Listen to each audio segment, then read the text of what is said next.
Greetings everyone and welcome to this video. In this video I will share multiple tips and tricks and how to set things up. The video has been split in parts and I will put timestamps in a video description depending on the topic that's being discussed. Note that I am not a pro in this game. Perhaps this information can help you progress quicker. I will also go over some additional features and a couple of events. Before I continue any further, keep in mind that some of the recordings have been salvaged from earlier videos and may be out of date but will still be useful. Before I start, I would like to introduce a couple of my members that have nicknames just in case you were wondering when their nicknames are being used and who they are. Note this may change in the future and this is the current leading team. Of the day of recording, let me introduce you. We have the Elminister, the Mud Wizard, the Hunter, the Skull Crusher, the Kraken. So at least now you know who we mean when we say their nicknames.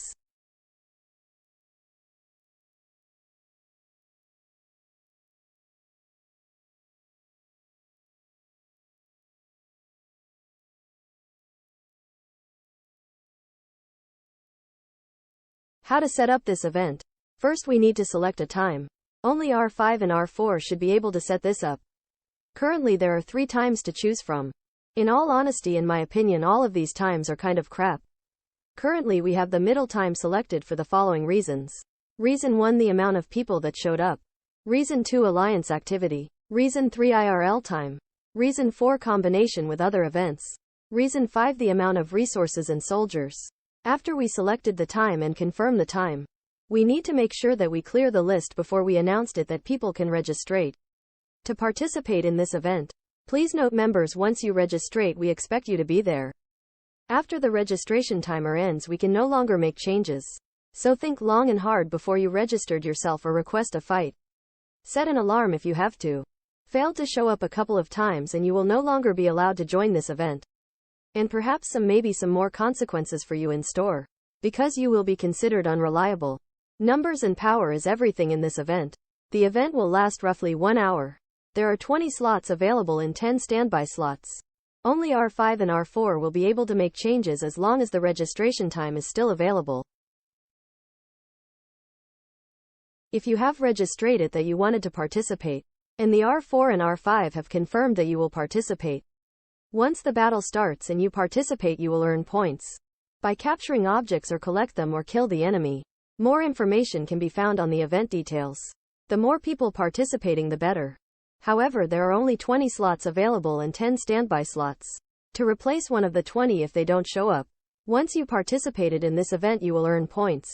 You can use these points to buy some additional stuff from the store, which can help your progression. Regardless if you win or lose, any participant will gain some additional rewards. But to be honest, it's better if we win for better rewards.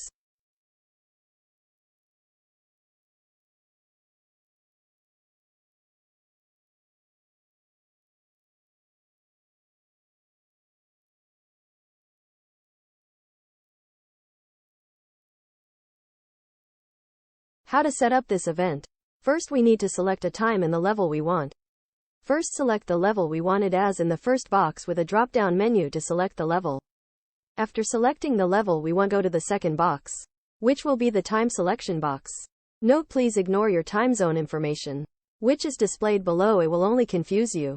Therefore it can be ignored. We will always select the same time anyway. Note, depending on the event time schedule, independent on the situation, we may decide to manually override the time. Note, we cannot change the time once it has been confirmed, but we can place a marker with the scheduled time for the event to start. Note, if a marker has been placed that has a higher priority over the timer of the event. More information on this later. Once the time has been selected, 1600, and we are happy with the time, press confirm. At this stage changes can no longer be made, and may need markers to override as mentioned earlier. Markers with a time will always refer to in-game server time. More information about this will be covered later in a different chapter of the video.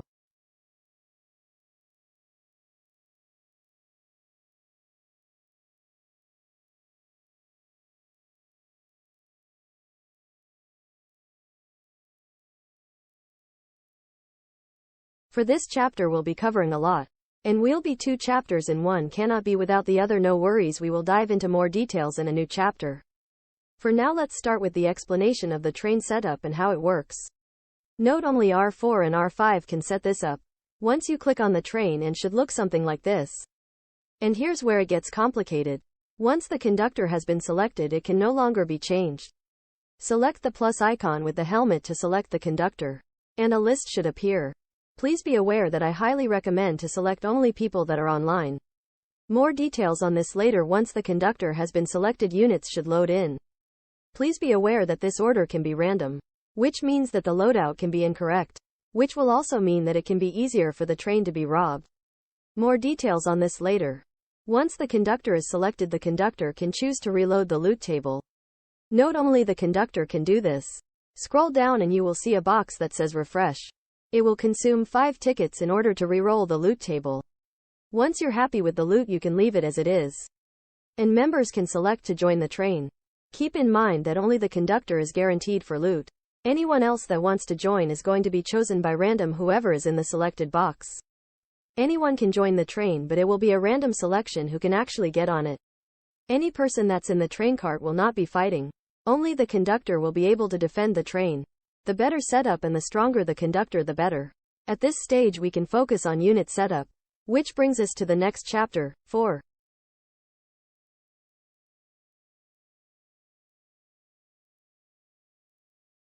In this chapter I will be discussing how to set up the train.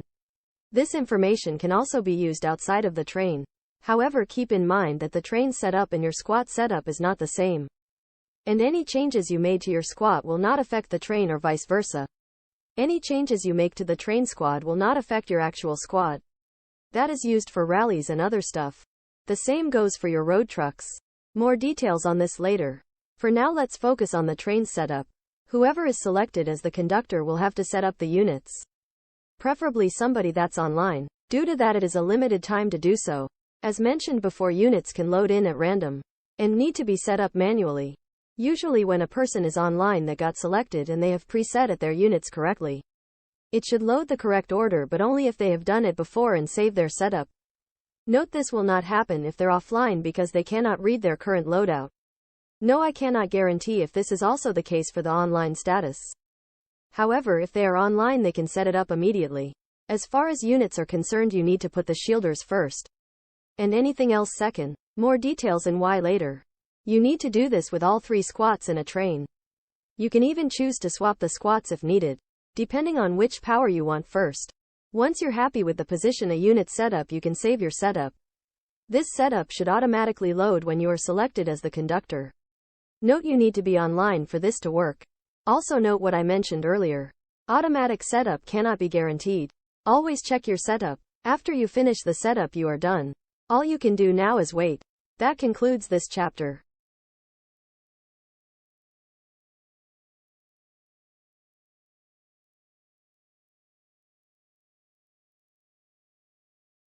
In this chapter we will be going over the heroes and their roles, and squat formation including their bonuses. We can use our knowledge from the earlier chapter from the train. And this knowledge can also be applied to the train. As mentioned before, you need to put the shield heroes first. These heroes will take the blunt of the attack first, and have more durability than the others. For example, more health and armor. But they have low DPS. The damage dealer have low armor and low health but do more damage, therefore should be placed in the back. If you're using a support hero, we recommend placing them in the middle back lane. I recommend you do this for all squats, regardless of what type of unit you use. Ground, air, ranged ground rockets, depending on how many units of the same type are in the squad, will grant you additional buffs. You can also use a combo. For example, 3 ground and 2 air. Keep in mind that some units are better against others. Even if they have the exact same power, you can still lose the battle. It is even possible to defeat a stronger opponent using this method. As long as your opponent is weaker against a certain unit, it is also possible for a blue hero to defeat a legendary one, as long as it has more stars and abilities available. It also depends on the level and armor that they have. As in equipment, more details on this later. As mentioned before, every hero has a unique role. For example, a shield, a explosion, or a medical cross. These are the current roles available. It basically speaks for itself. The shielders are the tanks as in the defenders. The explosion icon is for damage dealers. The medical cross is for support. When you open up your hero tab, you should see their designated roles.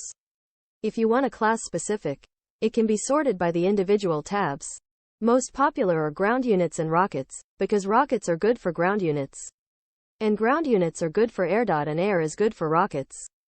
But not many people use air units. Yes, it may be true that you can get a higher power by using a mismatched unit setup, because they have been more developed and therefore have a higher power. However, you will miss out on additional buffs. And if all of your heroes are maxed out, you can still lose the battle. Due to this additional buff, a full set will grant you 20% increase, which can be quite a lot. But there's also a downside to it due to the additional increase. If the opponent takes the time to select the correct counter, it will balance each other out. To be honest, it will become very complicated relatively quickly if you really dive into it. But the majority will just send their units out, and the 20% may just be the edge you need. But keep in mind, if the opponent also has the 20% buff and you are weak against it, you will lose. So you need to ask yourself if the risk is worth it or not. If you want to play a safe, I would say go for a combo 2 to 3 combo. The buff may be less, but it's still worth it. Now that you know how to set up your units, I'll quickly go over how to set up your road trucks. When you click on your truck, you can choose to reroll the loot by using the tickets. By default, your units will load at random. Do not forget to set this up. Like the train, it will just load at random. Click the little yellow gear to change your setup. You can use the same method as we discussed earlier. Once you're happy with the setup, simply click the back arrow to return. I would also like to give some advice on this matter. Before you send them out, check the other trucks before you do so. You may get lucky and get some legendary loot, and you want to make sure that your best units will be in that truck. Once you're happy with the loot and unit, you can set them to go. And hopefully they will last longer. I wish you safe travels in this matter. That concludes this chapter. Stick around for the next chapter.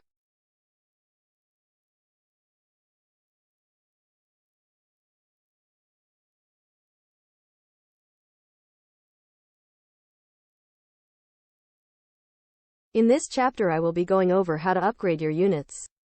I will also be going over some hero gear. Let's focus on how to upgrade your units. Go to your training units camp, also known as the tent. If you scroll to the side, if you have any units that are upgradable, they will have a green arrow. Select the unit and a green arrow box will appear. By clicking on this green arrow button, it will select the upgrade option and your units will be upgraded to the latest tier. Keep in mind, I highly recommend doing this when all of your squats units are in. Note if the option is not available and may need to do some research before you are able to unlock it. It can also be that it's locked by another requirement, but it should let you know what it is. Or you simply do not have any units to be upgraded. As far as hero gear is concerned, some gear pieces are better than others. And this is purely based on my opinion. To start with, I would recommend you ignore all the gear that is below purple. Simply dismantle it to use the resources to upgrade to a higher tier. I would recommend to start with use purple gear. Once you have enough resources, you can try for a yellow gear. Also note that these two gear pieces have different buffs and stats. For example, the purple gear is good for PvE, but mainly for zombie fights. The yellow gear is good for overall heroes, and can basically be used for everything. However, they take quite a bit of resources and takes a while to craft. And it takes even more resources to upgrade. I would also recommend to equip your shielders first. Due to that, they take the blunt of the assault damage. The longer they stay alive, the more damage you can do. You can disassemble any old gear that you have, and combine the resources for a higher grade resource. You can also reverse this process. Currently there is no loss in resources by doing this. At least I haven't noticed any losses. Since I will be focusing on my shielders first, I will equip them with a shield gear, so they will be able to absorb more damage, because that's their main role. You could also craft a gun for them if you want to. But to be honest, I would highly recommend giving that to a damage dealer instead. Which I noticed I should do. I guess that concludes this chapter. Stick around for the next one.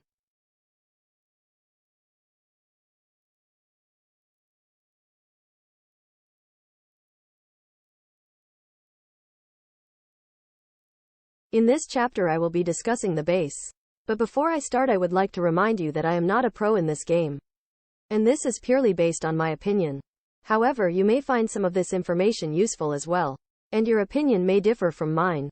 So please bear with me when I'm trying my best to explain what I know. If you are past level 10, then the majority of this video is not interesting to you. However, I may mention something that you didn't know yet or haven't even considered. As a beginner, your top priority is the level up your HQ. Ignore everything else until you reach minimum base level 10. From this point more options will become available to you.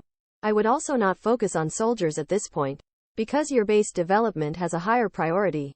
And besides, who have ever heard of a level 10 player base that is fully armed to the teeth? That get instantly zeroed when a player comes around.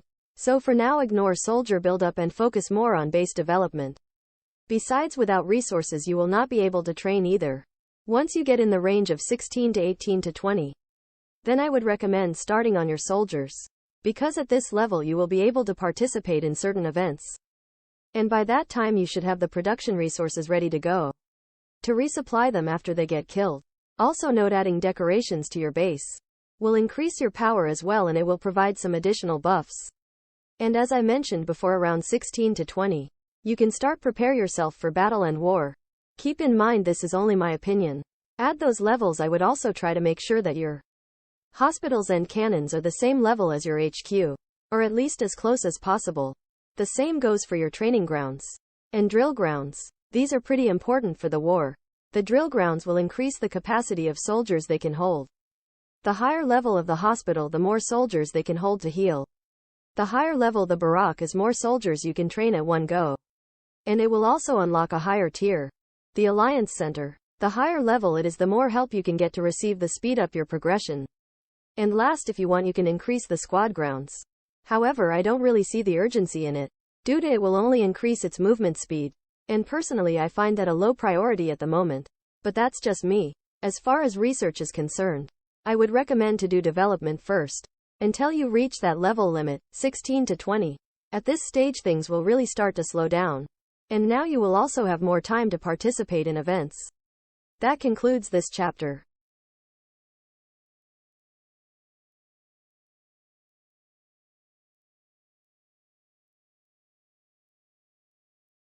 In this chapter I will be going over attack and rallies, and also some tricks to speed up the process. Let's focus first on the in-base attack.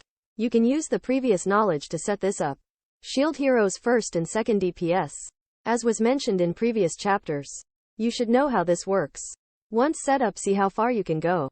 You can also use different combinations here, and try out what best works for you. Perfect training ground. Keep in mind this is only hero based. Now let's start to focus on the rallies. There's a couple of things we need to go over, so please pay attention. Depending on the target it will have different rules. For an example, PvE has different rule sets than PvP. This is also the case for events. At this moment we're doing PvE normal mode. Let's say rules set 1 normal mode. In this mode it does not matter on what you set the timer to. As soon as it is full and populated and everyone is present, it will go regardless on what the timer is set on. More tricks on timer later. Also in normal mode PvE, it will not break your shield. Also note, regardless on what mode rallies you do, it will decrease the travel time. However, this is not the case for the return back to base. More details on travel time later. Normal mode will allow you to do as many as you want as long as you have energy. Note this is only the case if you're hosting it. Joining somebody else will not consume any energy, regardless on what mode you are in. That concludes rules set 1 normal mode. Let's go over rules set 2 event mode. In this mode the rules are different. For example, in event mode you will be limited to 1 rally per person with a minimum timer of 5 minutes. If the event is PvE based it will not break your shield. However, if it's PvP based it will break your shield. In this event mode, regardless if everyone is present or not, you will have to wait out the timer. For an example, the marshal guard event. Only 1 per person with a minimum timer of 5 minutes and you have to wait it out. Usually during events rallies like the marshal event, if a leader or officer is present you will gain an additional buff if they are the hosts. R5 is 5% boost and R4 is 2.5% boost. But only if they are the hosts. However, since they are limited to only 1, we will appreciate it if other people also hosts. Due to that some of us has 4 squats to use. And since we can only host 1, that leaves us with 3 that do nothing. Order simply not enough space for other people to join. As far as the marshal guard event is concerned, the more the better. Now with that out of the way, let's focus on the rules set 3 PvP mode. In this mode there's a different rules set yet again. In this mode, regardless of what you do it will break your shield. Even if it's a fake rally. And you will receive a debuff that prevents you from shielding for a X amount of time. Also note this is the same case if you do single attacks. Other than that the PvP mode rules are basically the same as the event mode rules. So that basically concludes the rules for the different modes. Let's talk about attacking without rallies, also known as single attack. There are a couple of things you can do, but before I go into that, there are a couple of things you need to consider. Am I breaking the alliance rules, yes or no? Is my target stronger than me, yes or no? Is it PvE or PvP, player versus environment, or player versus player? Once you have the answers to these questions, you can consider, will I attack or not? Let's say we have permission to attack the target. If it's a base that's not in an alliance and it's a player, you will enter PvP mode, which will prevent you from shielding for a X amount of time. Once the attack has landed, you can immediately attack again as long as you have the energy for it and units. It may not always be the wise decision to do so though, but it's your choice to make. The same goes for PvE targets such a PvE base. This will not be the case if it's a single target monster. It's either dead or too strong. If you're attacking targets that are far away, there is a quick trick to speed up the travel time. There are a couple of things you can do here. You can either teleport to the location, or you can send your troops in a nearby resource node, because resource nodes have a faster travel time than attacking a target. Another trick to go home quicker is to ask if somebody can make a rally for you. However, you will require to have at least some units. Joining a rally will significantly increase your speed to go there, which is a nice trick to know.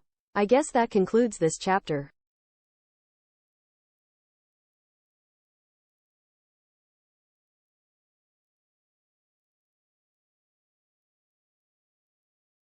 In this chapter I will be going over a lot of things, so I hope you're ready. Let's start with chat and where to find things. It's basically a no-brainer, to be honest. However, there are definitely some tabs you need to check out, especially if you are a new member. Open up the chat and check the top. You will find a couple of tabs there. Currently our main focus is going to be chat and alliance announcements, but especially the alliance announcements. Due to that, you will be able to find important information here, like the alliance rules for an example. If it does not fully display as you see here, simply close the chat and try again, and it will probably show up now. As you can also see, scroll all the way down to see the start, and go from bottom to top. You will notice the first message will be the alliance rules. I will also read them out for you. Rule 1. Do not start a war without permission. Rule 2. Do not create trouble for the alliance. Rule 3. Do not start events without permission. Rule 4. If there is a problem, contact R4 or R5. Rule 5. Do not attack other alliances, note, without permission. Rule 6. 3 days offline equals auto kick. Rule 7. Use common sense. Rule 8. Try to stay close to the hive. Rule 9. Treat each other with respect. Rule 10. Try to have fun. This basically concludes the rules. However, this may change in the future. You will also be able to find some additional information here as well, so please feel free to check all of them out. Let's move on to the emails. If you ever received a R5 email, please for the love of God read them. Officers will also be able to send these. Usually it contains important information, and they are kind of hard to miss. Personally, the less emails I need to send, the better. As some of you know, I am heavily dyslexic, and my speech to text doesn't always work correctly, which makes communication very challenging. So for future reference, if you need my attention, either send me a private message or join me in a voice call. More information on this later. The R5 emails are not sent out likely, at least from me. Anyway, let's move on. For some additional alliance information, for an example, who got attacked and who attacked who, can be found in the alliance report, under the alliance tab, and then click report. Note, if we see that you attack a player that's in an alliance, you have some explaining to do. Also note, attacking mining nodes and trucks will not show up in this log, and is also allowed, so you don't have to worry about it. We only step in if it's a direct attack on a base. However, there are exceptions, depending on the situation. Either I have given permission to do so, or one of our members has been attacked. In that case, share the report so we can do something with it. Due to that, we are part of an allied group. We will have to discuss it and also contact the leader of that alliance.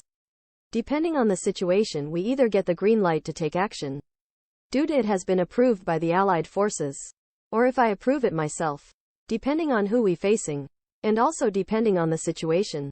We will either side to burn the guilty one, and leave everyone else alone, or we go on a hunt, which means that entire alliance is food for us, but only if I approve it, and every person in that alliance is allowed to be burned and killed. There are some additional exceptions though. For example, due to a war event, Every player with a red nameplate, including red letters, are marked as invaders. And you are free to do what you need to do. And you have permission to burn them. But only those that have been selected to be enemies. For an example, due to the versus event and the capital war. Also keep in mind we do not attack players from our own server. Unless they are without an alliance. If we attack our own server alliances, it will weaken the entire server. And it will make it more difficult to defend it from invaders. This is also one of the reasons why this rule is in place. I know some of you are itching for a war and a fight. And probably think, but it's a war game. And you are indeed correct. But you need to ask yourself who are you fighting. Because fighting your own server will only weaken it. Therefore you will have lower rewards.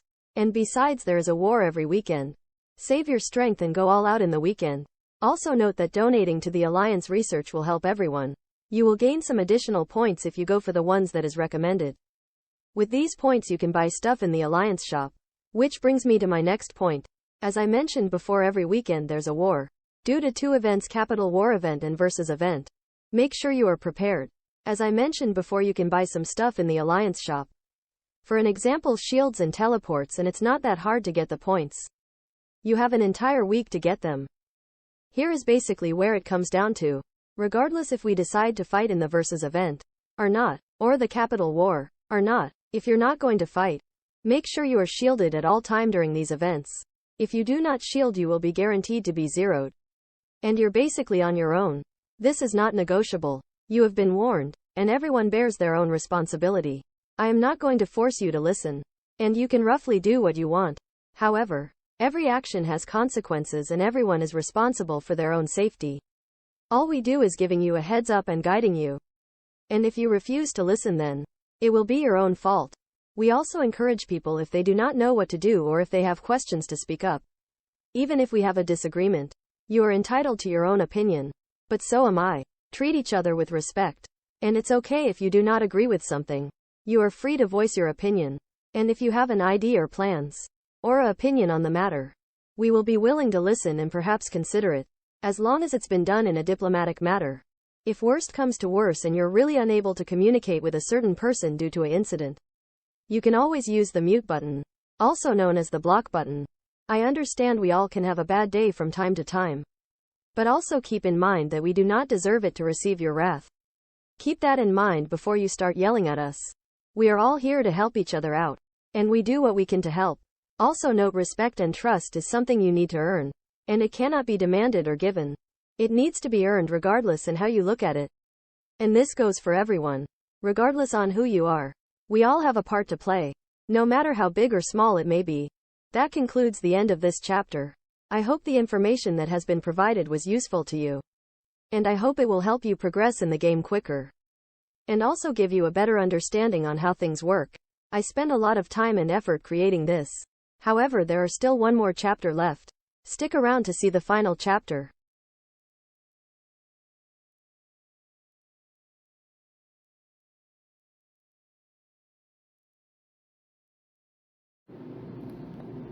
Alright, hello everyone and welcome to the last chapter of the video. So in this chapter I'm gonna explain and show you how to do the Discord. So by this point you either have received an email or you received the link through the officers or through chat or whatnot. Simply copy the text and go to a browser. So in this case this one or whatever, and then post the link here. Once you do that, you will get a pop-up. I'm not going to show you the code due to that I want to share this video with others as well. Once you receive the code, post it there and you will automatically get connected to the server. So this is basically how it looks on your phone. So this is Discord. Now keep in mind, I'm seeing a lot more because I'm the creator of the server, but in first place you should only see a couple of channels, like the first ones that you see here, like these ones, and this particular one is the one you really need to start with. So first you will need to register yourself. I've already registered myself as first guild, then name, and then rank. Once you're registered, either the R5 or R4 will give you your proper rank. And I'm doing this on the phone, so it looks a little bit weird.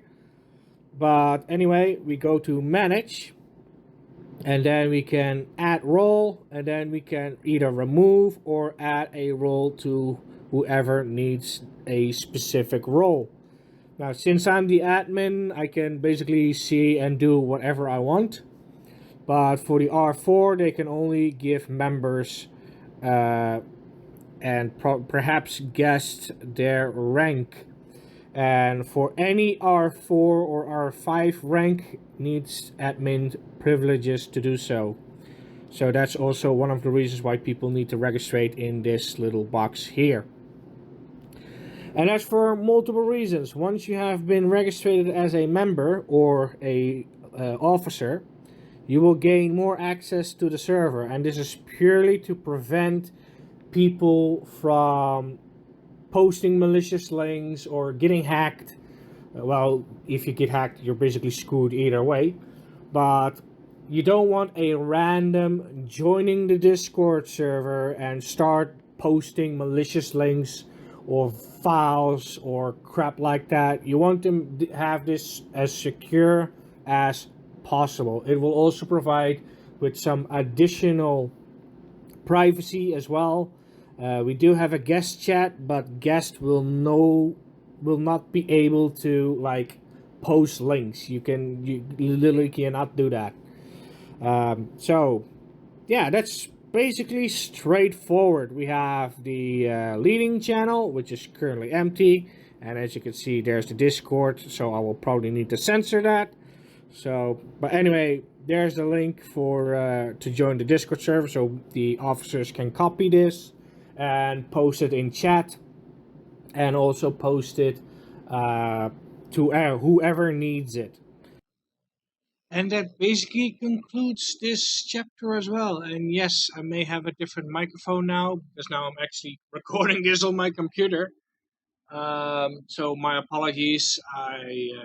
I've been spending a lot of time. It's really early. I literally have not gone to sleep yet, and I've been working all this time. Look at this is literally every chapter that I created for the video. I really went bonkers on the whole thing, to be honest. And since I'm now on the computer, I will be picking it up here. So basically, this is the Discord server. Basically straightforward, as I mentioned earlier. So we can see who joined, who left, and so on and so on. Discord rules, scroll up to start. And then basically self-explanatory.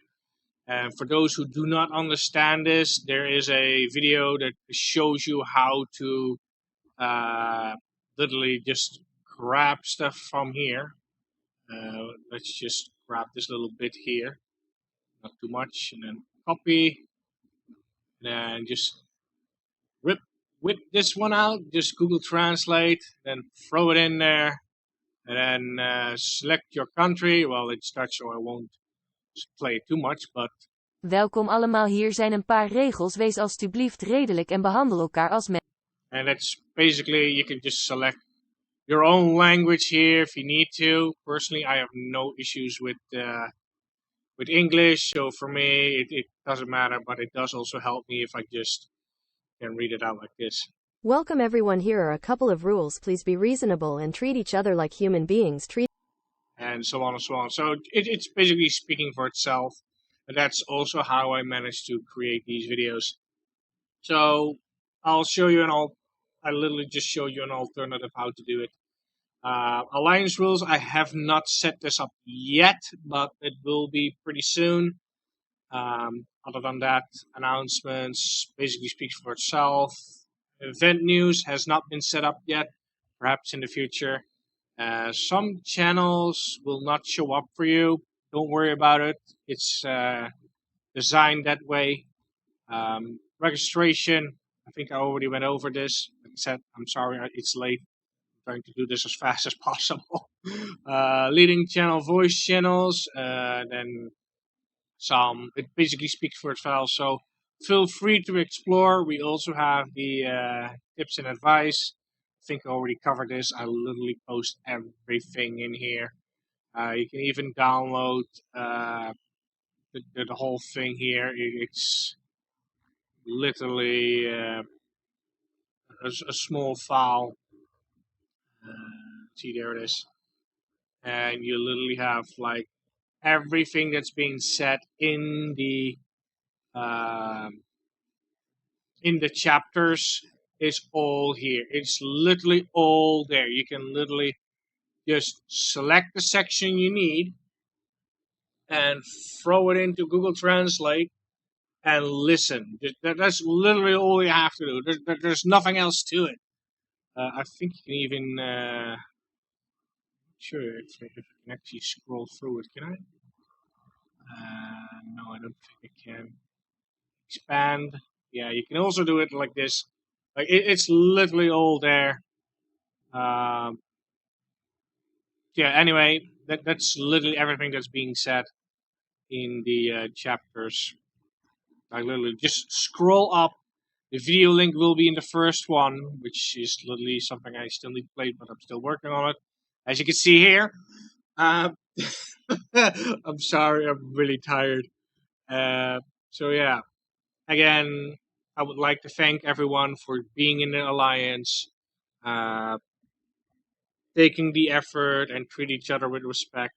And like, I really appreciate the support and the good vibes that are going on, and the willingness to help out, and the activity. Like it's awesome. So I hope we can continue this, and thank you very much for being in this alliance. It means a lot to me. Well, at least first I was kind of like, yeah, we'll just half-ass it, and I just see how far we could go. But it went pretty well, and yeah, I have no regrets on creating this alliance. So thank you for being in it, and I hope these chapters and videos and tips and tricks and stuff like that helped out. And yeah, again, thanks for joining. Thanks for being part of this, and take care, and see you online.